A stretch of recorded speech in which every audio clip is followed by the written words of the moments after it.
ಗುರು ಇವಾಗ ಶೃಂಗೇರಿ ದೇವಸ್ಥಾನ ನೋಡ್ಬೋದಿಲ್ಲ ಇದೆ ಮುಂದೆ ಬಿಡ್ತಾಯಿದ್ದೀವಿ. ಶೃಂಗೇರಿ ಬಿಟ್ಟು ಈಗ ಬಾಳೆಹೊನ್ನೂರು, ಕೊಪ್ಪ,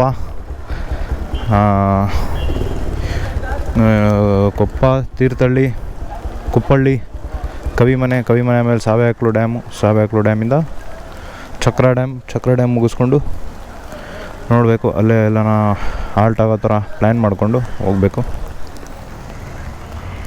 ಆಯಿತು ಬರೋ, ಸ್ಟಾರ್ಟ್ ಆಗಿದೆ ಬರೋ.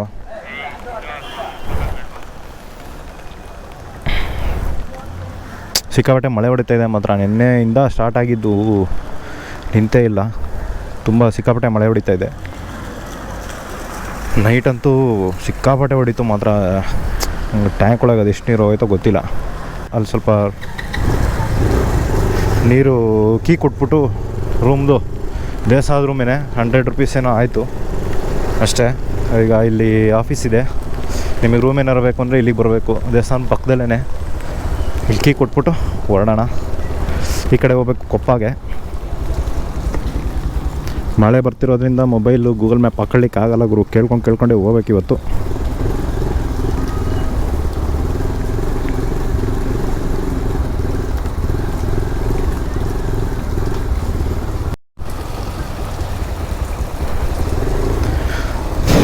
ಗುರು ಶೃಂಗೇರಿ ಬಿಡ್ತಾಯಿದ್ದೀವಿ ಈಗ. ಕೊಪ್ಪ ಕಡೆಗೆ ದೇವಸ್ಥಾನ ಪಕ್ಕದ ರೋಡೇ ತೊಗೋಬೇಕು. ಕೊಪ್ಪ ಕಡೆಗೆ ಸಿಕ್ಕಾಪಟ್ಟೆ ಮಳೆ ಅಂದರೆ ಸಿಕ್ಕಾಪಟ್ಟೆ ಮಳೆ ಹೊಡಿತಾ ಇದೆ. ಶೃಂಗೇರಿ ಅಂತೂ ಭಾರಿ ಮಳೆ ಇವತ್ತು ಮೋಸ್ಟ್ಲಿ ಡೇಟ್ ಬಂದು 15 ಇರ್ಬೋದು ಅಂದ್ಕೊತೀನಿ. ಸಿಕ್ಕಾಪಟ್ಟೆ ಹೊಡಿತಾ ಇದೆ ಮಳೆ ಎಲ್ಲ. ಇಲ್ಲೆಲ್ಲ ಮಳೆ ಚೆನ್ನಾಗಿ ಆಗ್ತಾಯಿದೆ ರೂಟ್ನಲ್ಲಿ. ಮಾನ್ಸೂನ್ ರೈಡ್ ಫುಲ್ಫಿಲ್ ಆಗೋದೇ ಈ ಥರ ಮಳೆ ಬಂದಾಗ. ನಾವು ಹೋಗಿದ್ದ ಕಡೆ ಎಲ್ಲ ಆಲ್ಮೋಸ್ಟ್ ಮಳೆ ಗುರು. ಹೌದೌದು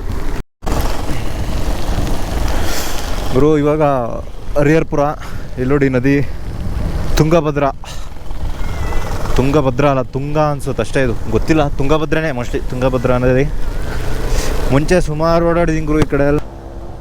ಗುರು ಇವಾಗ ಕೊಪ್ಪ ಬಿಟ್ಟು ಬಂದಿದ್ದೀವಿ ಸ್ವಲ್ಪ ಮುಂದೆ, ಕುಪ್ಪಳ್ಳಿ ಸೈಡು. ಕೊಪ್ಪದಿಂದ ನೀವು ಶೃಂಗೇರಿ ಕಡೆಯಿಂದ ಅಂದರೆ ಕೊಪ್ಪ ಒಂದು ಆರ್ಚ್ ಸಿಗುತ್ತೆ ಸ್ಟಾರ್ಟಿಂಗಲ್ಲೇ. ಆರ್ಚಲ್ಲೇ ಲೆಫ್ಟು ಸ್ವಲ್ಪ ಯೂಟರ್ನ್ ಇದ್ದಂಗಿದೆ. ಸೊ ಅಲ್ಲಿ ಯೂಟರ್ನ್ ತೊಗೊಂಡ್ರೆ ಸೀದಾ ಕುಪ್ಪಳ್ಳಿ, ತೀರ್ಥಹಳ್ಳಿ, ಶಿವಮೊಗ್ಗ ಹಂಗೆ ಹೋಗ್ಬೇಕು. ಸೊ ಕುಪ್ಪಳ್ಳಿ, ತೀರ್ಥಹಳ್ಳಿ ಈ ಕಡೆ ಹೋಗ್ತೀರಾ. ಇದು ಸೀದಾ ಕೊಲ್ಲೂರಿಗೆ ಕನೆಕ್ಟ್ ಆಗುತ್ತೆ ರೋಡ್. ಇದು ಕೊಲ್ಲೂರು, ಆಗುಂಬೆಗೂ ಹೋಗ್ಬೋದು. ನೋಡೋಣ, ಬರಬೇಕಾದ್ರೆ ಆಗುಂಬೆ ಪ್ಲ್ಯಾನ್ ಇದೆ. ಯಾವ ಥರ ಆಗುತ್ತೆ ನೋಡೋಣ. ಸದ್ಯಕ್ಕೆ ಕುವೆಂಪು ಕವಿಮನೆ ಅದು ಓಪನ್ ಆಗೋದೇ 9:30 ಅದಕ್ಕೆ ನಿಧಾನಕ್ಕೆ ಎದ್ದುಬಿಟ್ಟು ಆರಾಮಾಗಿ ಬಂದ್ವಿ. ನಿದ್ದೆಗಳು ಚೆನ್ನಾಗಿ ಮಾಡಿಕೊಂಡು. ನೋಡಿ ಅವನೇನೋ ನೋಡ್ತಾವನು. ನೀರು ಹೋಗ್ತೈತೆ ಅಂತ ಹೇಳ್ದೆ ರೈನ್ ಕೋಟ್ ತಗೋ ಅಂತ. ಅಣ್ಣ ತಗೊಂಡಿಲ್ಲ, ಬರೀ ನೋಡಿ ಫುಲ್ಲು ನೆಂದೆ ಹೋಗ್ಬಿಟ್ಟವನು.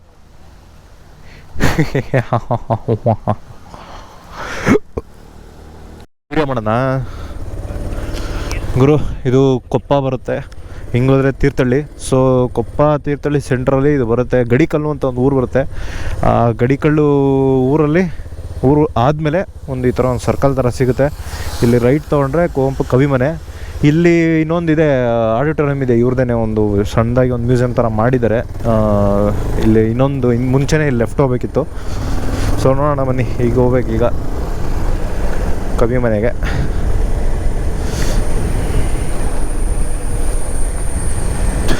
ಮಳೆ ಸ್ವಲ್ಪ ಈಗ ನಿಂತಿದೆ ಗುರು.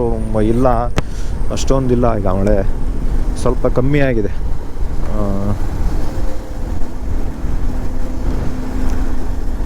ಫುಲ್ಲು ಗ್ರೀನ್ ಗುರು, ಎಲ್ಲಿ ನೋಡಿದ್ರು ಇಲ್ಲಿ.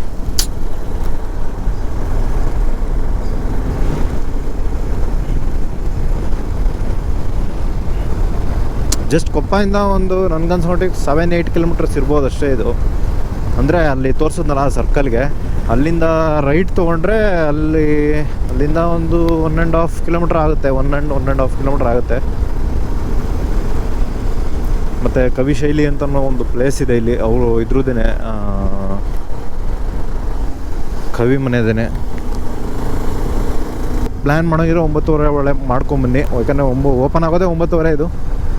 ಹಾಗಾಗಿ 9:30 ಹಾಗೆ ಪ್ಲ್ಯಾನ್ ಮಾಡ್ಕೊಂಬಂದರೆ ನೋಡ್ಕೋಬೋದು. ಸಖತ್ತಾಗಿದೆ ಗುರು ಮನೆ ಇದು. ಕವಿ ಮನೆ. ಸೊ ಮೊಬೈಲ್ ಬಿಡೋದು ಡೌಟ್ ಇದೆ, ನೋಡೋಣ. ಮೊಬೈಲ್ ಬಿಟ್ಟರೆ ಮೊಬೈಲ್ ಬಿಡೋಲ್ಲ, ಬಿಡೋ ಡೌಟ್ ಏನು. ಅಮ್ಮ ದೇವ್ರೆ, ಬನ್ನಿ ಹೋಗೋಣ ಒಳಗಡೆ. ಬಟ್ ಮೊಬೈಲ್ ಬಿಡೋಲ್ಲ, ಆದಷ್ಟು ಹೊರಗಡೆದೇ ವೀಡಿಯೋ ಮಾಡ್ತೀನಿ. ಎಷ್ಟು ಚೆನ್ನಾಗಿ ಬರುತ್ತೆ ಅಷ್ಟು ಚೆನ್ನಾಗಿ ವೀಡಿಯೋ ಮಾಡೋಣ.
ಗುರು ಇವಾಗ ಕವಿ ಮನೆ, ಇದು ಒಂದು ಕವಿಶೈಲ ಅಂತ ಇಲ್ಲಿದ್ದೀವಿ ಇವಾಗ. ಕವಿ ಮನೆ ಬಂದು ಸ್ವಲ್ಪ ಕೆಳಗಡೆ ಹೋಗಬೇಕು, ನೋಡ್ಕೊಂಡು ಬಂದ್ವಿ ಇವಾಗ ಜಸ್ಟ್. ಸೊ ಫುಲ್ಲು ಸೈಲೆಂಟ್ ಇದೆ ಇಲ್ಲಿ. ಇದು ಕವಿಶೈಲ ಅಂತ. ಕವಿ ನೀವು ನಡ್ಕೊಂಬರೋದಾದರೆ ಕವಿ ಮನೆ ಪಕ್ಕದಲ್ಲಿ ಒಂದು ಮೆಟ್ಲಿದೆ, ಆ ಮೆಟ್ಲು ಹತ್ಕೊಂಡ್ಬಂದರೆ ಕವಿಶೈಲ ಸಿಗುತ್ತೆ. ಇಷ್ಟೊತ್ತು ನೋಡಿದ್ದೀರಾ ಅಂದ್ಕೊಂಡಿದ್ದೀನೆಲ್ಲ ವೀಡಿಯೋ. ಸೊ ನೀವು ಗಾಡಿ ಟಿ ಟಿ ಎಲ್ಲ ಈ ಕಡೆ ನಾವು ಬರಬೇಕು ಅಂದರೆ ಒಂಚೂರು ಮುಂದೆ ಬಂದರೆ ಒಂದು ಆರ್ಚ್ ಸಿಗುತ್ತೆ, ಅಲ್ಲಿ ಲೆಫ್ಟ್ ತೊಗೊಳ್ಳಿ. ಸೀದಾ ಇಲ್ಲಿಗೆ ಬರುತ್ತೆ. ಒಂದು 500 ಮೀಟರ್ ನಡಿಬೇಕಾಗುತ್ತೆ. ತುಂಬ ಸಕ್ಕತ್ತಾಗಿ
ಅವರು ಕವಿಮನೆ ಮುಗೀತು.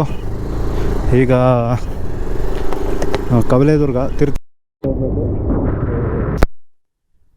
ಒಂದು ಕವಿಮನೆ ಮುಗೀತು. ಈ ಕವಿಮನೆ ಎಕ್ಸಿಟ್ ಆಗ್ತಾ ಇದ್ದೀವಿ. ಹಿಂಗೋದ್ರೆ ಕವಿಮನೆ, ಹಿಂಗೋದ್ರೆ ಕುಪ್ಪಳ್ಳಿ ತೀರ್ಥಹಳ್ಳಿ ಆ ಕಡೆ. ಇದು ಒಂದು ಪೂರ್ಣಚಂದ್ರ ತೇಜಸ್ವಿ ಸ್ಮಾರಕ. ಕಲ್ಲು ಬಂಡೆಗಳನ್ನು ನಿಲ್ಲಿಸಿದ್ದಾರೆ. ಸ್ಮಾರಕ ಥರ ಮಾಡಿದ್ದಾರೆ, ಚೆನ್ನಾಗಿದೆ.